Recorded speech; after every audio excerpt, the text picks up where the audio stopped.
அந்த வைரவி தன்னை உணரும் முன் நடக்க வேண்டும். உங்க உத்தரவுப்படி அவ தன்னை உணர்றதுக்கு முன்னாடி அழிக்கத்தான் நினைச்சேன். அதுக்கான எல்லா முயற்சியும் செஞ்சேன். ஆனா நமக்கு முன்னாடி அந்த சுந்தரசிம்ம பைரவிய சந்திச்சிட்டான். எது கூடாது என்று நினைத்தேனோ, எது தடைபட வேண்டும் என்று துடித்தேனோ, எது நிறைவேறக் கூடாது என்று ஆசைப்படுத்தேனோ, அது முடிந்தது என்று வந்து நிற்கிறாயே அறிவு கெட்டவனே. தயவு செஞ்சு என்ன மன்னிச்சிடுங்க குருதேவா. மன்னிப்பு அது தெரியாமல் செய்பவனுக்கு, தெரிந்தே செய்பவனுக்கு தண்டனை தான். குருதேவா, அவசரப்படாதீங்க. இப்படி எல்லாம் நடக்கும்னு நிச்சயமா எனக்கு தெரியாது. நீங்க குறிச்சு கொடுத்த நாள்ல அவளை அழிக்கணுங்கிற எண்ணத்தோட தான் நான் அங்க போனேன். ஆனா பலன் இல்ல. நான் என்ன பண்றது?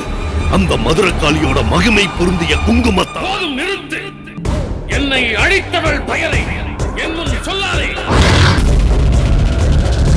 சித்ரா, பைரவியின் இன்றைய நிலையை உணர்த்தியதால் நீ பிழைத்தாய்.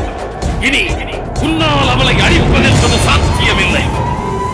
என் தவத்தின் வலிமையை அதிகப்படுத்தி என் ஜக்கம்மாவின் தரிசனத்தை பெற்று அந்த சாபத்தை, என்னை அழிக்க பிறந்தவளை நானே அழிக்கிறேன். என் தரத்தின் வலிமையை வைரவிக்கு உணர வைத்து அவளை அழித்து என் லட்சியத்தை அடைகிறேன். அதுவே சரி வழி, நேர்வழி, வெற்றி வழி. நீ பைரவியை கண்காணித்துக் கொண்டு திருவாச்சூருக்குள் அவள் நுழைய முடியாதபடி செய்ய வேண்டும். போ, இதையாவது ஒழுங்காக செய். உத்தரவு குருதேவா.